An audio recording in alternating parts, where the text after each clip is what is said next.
अस्सलाम वालेकुम। क्विज़ 4 था जिसमें आपने ये कोड गिवन है, इसके अकॉर्डिंगली आपने फाइंड आउट करना है जो कि मिप्स का कोड है। इसमें हैज़र्ड कौन कौन से हैं और उन हैज़र्ड्स को कैसे हम सॉल्व करते हैं, ये टेक्निक है।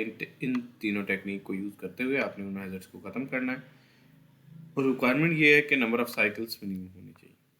ठीक है, तो पहला काम ये था इस क्विज़ में कि आपने हैज़र्ड्स फाइंड करने थे कि किस इंस्ट्रक्शन के दरमियान में वो कौन सी इंस्ट्रक्शन है जिनके दरमियान में हैज़र्ड्स हैं।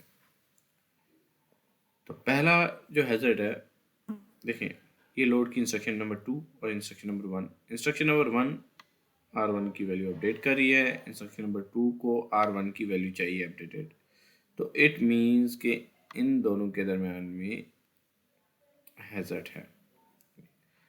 अब आते हैं इंस्ट्रक्शन नंबर 3 पे। इंस्ट्रक्शन नंबर 3 जो है, इसे R2 की वैल्यू चाहिए और R3 की वैल्यू चाहिए।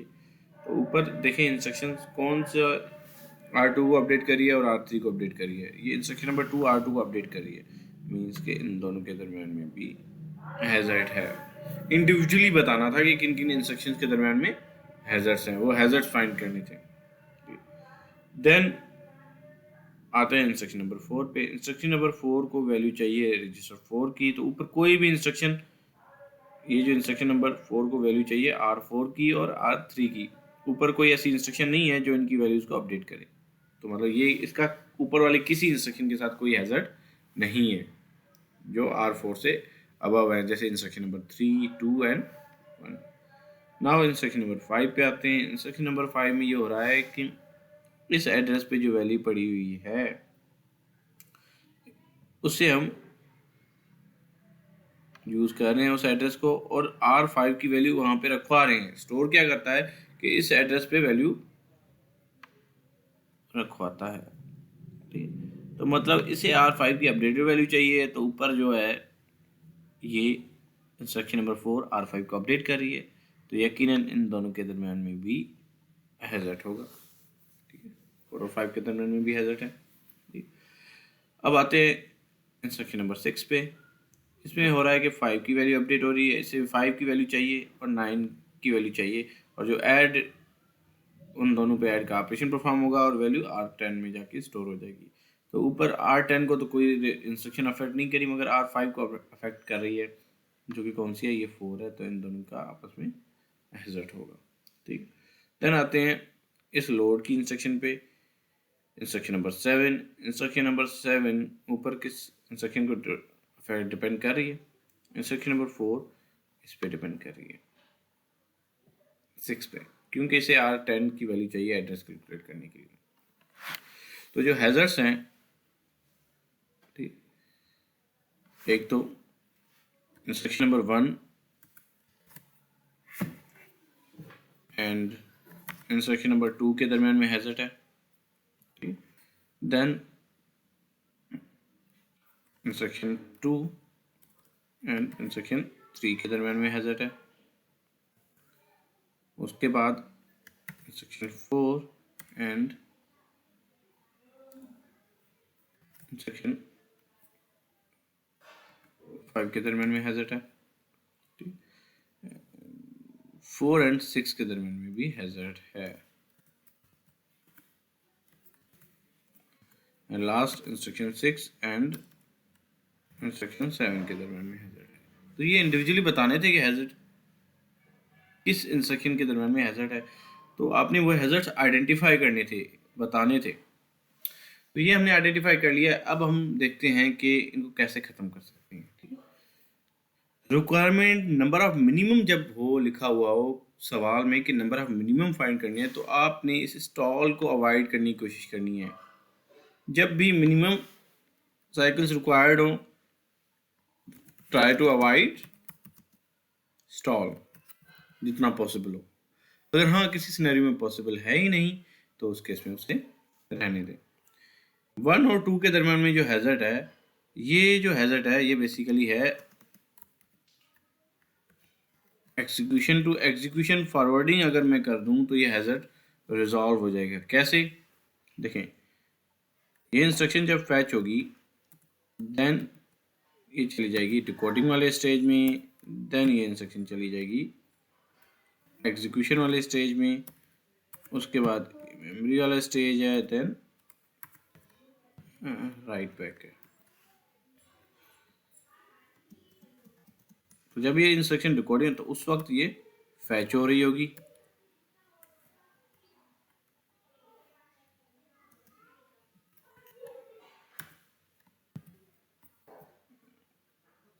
और ये डिकोडिंग वाले स्टेज में होगी, ठीक है। और यहाँ पे एग्जीक्यूशन वाले स्टेज में, नेक्स्ट में ये मेमोरी वाले स्टेज में, देन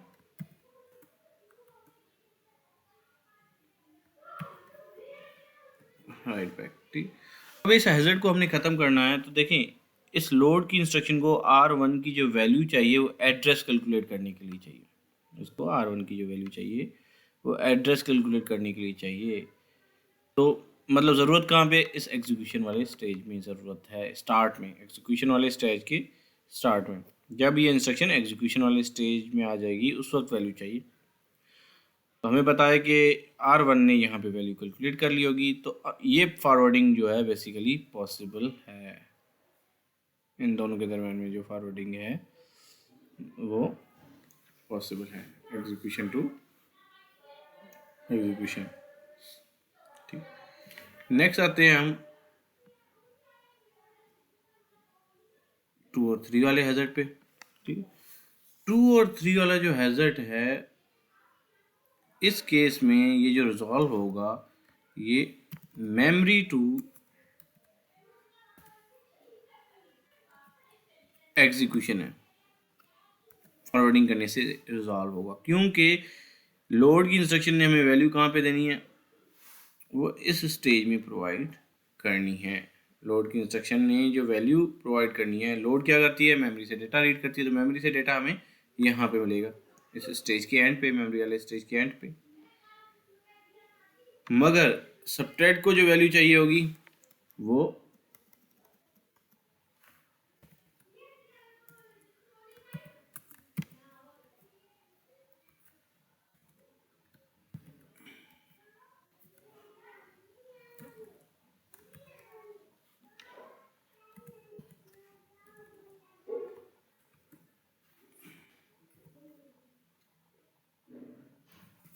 देखें, सबट्रैक्ट की जो इंस्ट्रक्शन है इसे जो वैल्यू चाहिए, जो इंस्ट्रक्शन नंबर 3 है, इसे R2 की जो वैल्यू चाहिए सबट्रैक्ट करने के लिए वो यहाँ पे चाहिए, मगर वैल्यू यहाँ पे क्रिएट हो रही है, तो हम फॉरवर्डिंग नहीं कर सकते। ये तो बैकवर्ड हो गया। फॉरवर्डिंग मीन्स कि आपकी वैल्यू कैलकुलेट होगी है तो नेक्स्ट स्टेज में आपको चाहिए तो फॉरवर्ड हो सकती है, तो पहले तो नहीं हो सकती, क्योंकि कैलकुलेट यहाँ पे हो रही है और वैल्यू यहाँ पे चाहिए। तो इसका हल ये है कि आप एक स्टॉल दे दें। अगर एक स्टॉल दे देंगे तो ये फैच नेक्स्ट साइकिल में जाके होगी, ठीक है। अब फॉरवर्डिंग पॉसिबल है, पहले अब फॉरवर्डिंग पॉसिबल है। तो इस केस में होगा ये कि जैसे ही वैल्यू मिल गई तो हम यहाँ पे से फॉरवर्ड करेंगे, ये फॉरवर्डिंग पॉसिबल है। तो मेमोरी टू एग्जीक्यूशन होगी प्लस एक स्टॉल चाहिए होगा,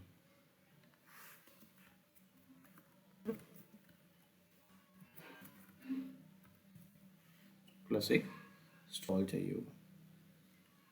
नाउ अब आते हैं हम 4 और 5 की तरफ।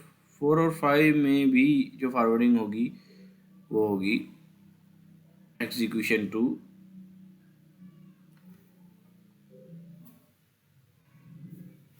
4 और 5 को भी देख लेते हैं। चलो देखिए,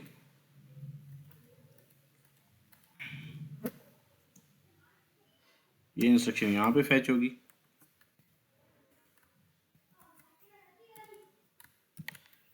इस स्टेज में डिकोडिंग वाले स्टेज में आ जाएगी, यहाँ पे मेमोरी वाले, यहाँ पे एग्जीक्यूशन वाले स्टेज में आ जाएगी, देन मेमोरी वाले स्टेज में आ जाएगी, देन राइट बैक वाले स्टेज में आ जाएगी, ठीक है। और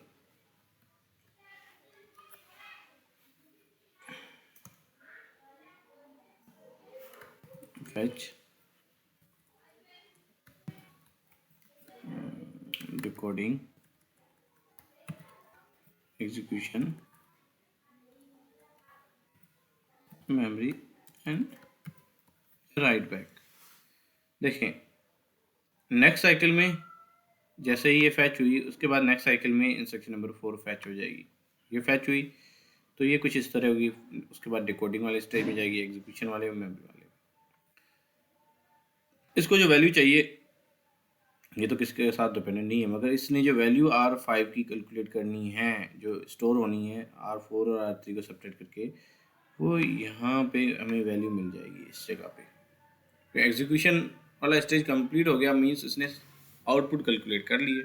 अब जस्ट रजिस्टर में स्टोर होना बाकी है, उस जगह पे वैल्यू मिल जाएगी। देन हमने क्या करना है, इसे स्टोर करवाना है।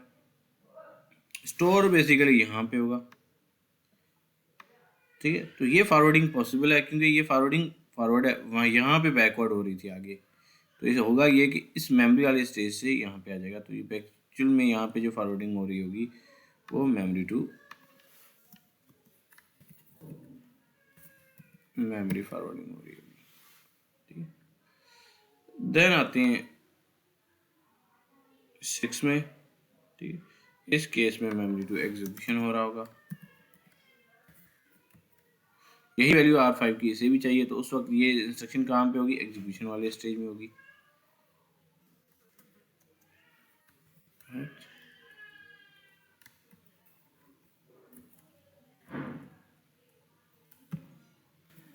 ठीक है, तो यहाँ पे भी फॉरवर्ड हो सकती है, ठीक, एग्जीक्यूशन वाले स्टेज में।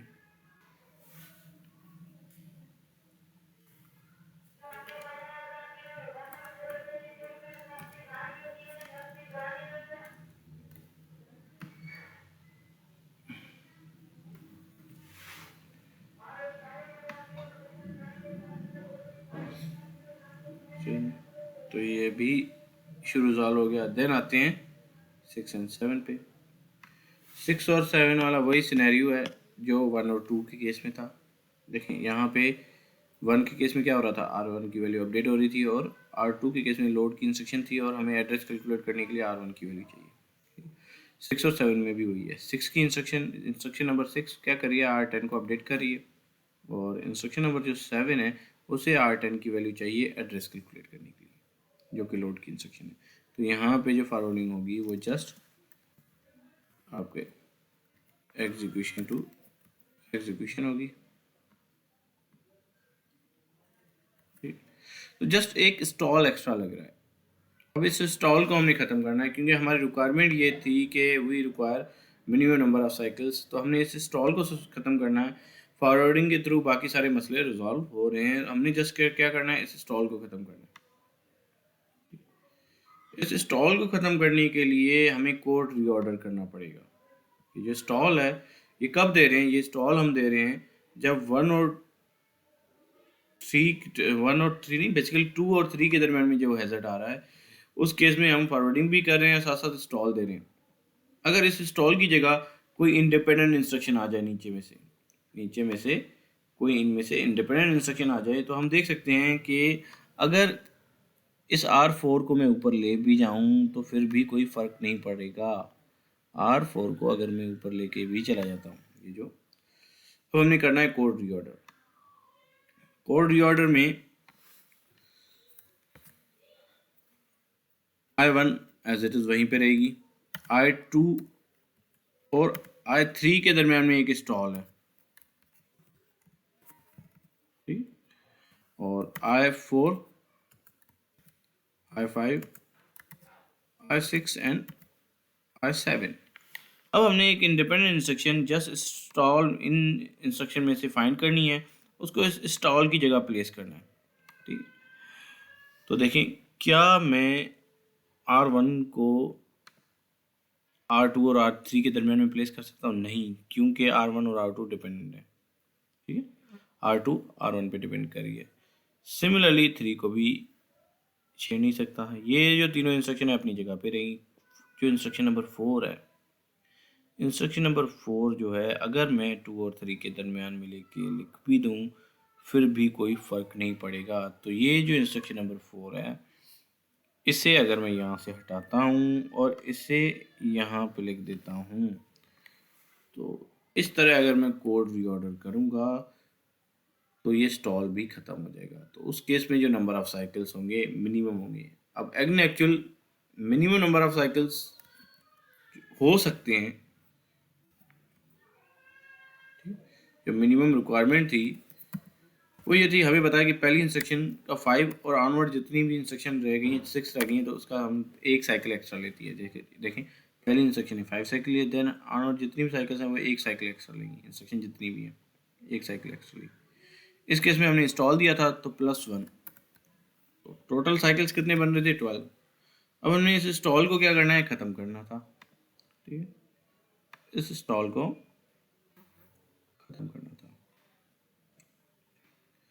तो उस केस में हमने क्या किया कि जो इंस्ट्रक्शन नंबर 4 है, ठीक है, उसको हमने क्या किया कि ये जो इंस्ट्रक्शन नंबर 4 है यहाँ पे इसको 2 और 3 के दरमियान में प्लेस कर दिया, क्योंकि ये इंडिपेंडेंट इंस्ट्रक्शन है।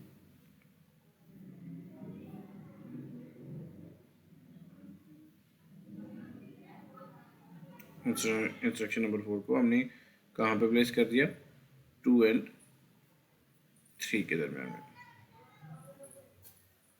ठीक, तो ये है जो हैज़र्ड है हमारा वो ख़त्म हो जाएगा। जो मिनिमम नंबर ऑफ जो साइकिल्स होंगे इस केस में वो 11 होंगे।